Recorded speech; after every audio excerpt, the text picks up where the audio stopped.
बात ये है कि प्रिंसिपल फेक डॉक्यूमेंटेशन करके इंतज़ामिया को ये यकीन दिलाना चाहती है कि कॉलेज में सब ठीक ठाक चल रहा है, जबकि कॉलेज में कुछ भी ठीक ठाक नहीं चल रहा है। वो सिर्फ इसलिए ये सब करते हैं ताकि उन्हें इस ओहदे से कोई ना उठा सके।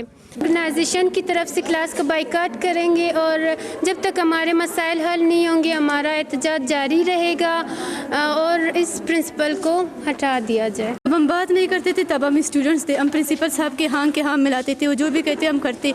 हत्ता कि हमने अपनी क्लास के लिए जो मार्कर है, डस्टबिन है, वो भी हमने खुद लिया है। और जब हमने DHO साहब के सामने कहा तो प्रिंसिपल साहब ने हमें अपने ऑफिस में पर्सनली बुलाया और हमें डराया, धमकाया, ब्लैकमेल किया कि ये बात क्यों किया है। जब डॉक्टर्स आज भी हमें पढ़ाने, हम उनका शुक्रिया अदा करते हैं, लेकिन जो रेगुलर बेसिस पे जो डॉक्टर आता है वो है डॉक्टर एजाज साहब, बस और कोई नहीं आ रहा। हफ्ते में एक दिन के आने से क्या हमारी सिलेबस कंप्लीट हो गया? कभी नहीं। जब वो बगैर बुक के नहीं पढ़ा सकते तो हम बगैर बुक के करीब कैसे पढ़ सकते हैं? वो आते हैं, डिमांड करते हैं कि आप लोगों के पास बुक नहीं है, कोई एसेसरीज नहीं है, क्या ये हमारी जिम्मेदारी हम पूरा करें? तो प्रिंसिपल किस लिए है? जब हम इलेक्ट्रिसिटी का हमारा मसला होता है तो हम DHO के पास जाते हैं, कॉलेज का कोई और मसला होता है हम MS के पास जाते हैं, कोई और मसला होता है हम DC के पास जाते हैं। तो प्रिंसिपल है क्यों?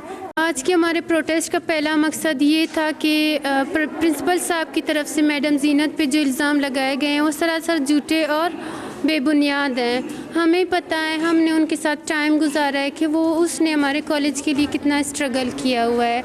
हमारा कॉलेज आज अगर फंक्शनल है तो सिर्फ मैडम जीनत की वजह से है। पहले हम लोग आते थे, अटेंडेंस लगा के वापस चले जाते थे, इस हद तक महदूद थे। उनकी मेहरबानियों की वजह से आज हमारा कॉलेज फंक्शनल है और हम 3rd सेमेस्टर तक पहुंच गए हैं। लेकिन पहले भी हम ये बात कर चुके हैं, हम आज भी ये बात कर रहे हैं कि एक ट्यूटर की बस की बात नहीं है पूरे कॉलेज को चलाना, उसे फंक्शनल करना, फर्स्ट बैच सेकंड बैच को आगे तक लेके जाना। ठीक है, हमारा एक बैच था, उसको मैम ने हैंडल कर लिया, अभी 2 तो नहीं कर सकती। प्रिंसिपल साहब है हमारी फेक डॉक्यूमेंटेशन करके इंतज़ामिया को ये दिखाना चाहते हैं कि कॉलेज में सब ठीक ठाक चल रहा है, जबकि हमारे कॉलेजेस में ना एसेसरीज़ हैं स्टडी के हवाले से, ना लेक्चरार्स हैं, कुछ भी नहीं है।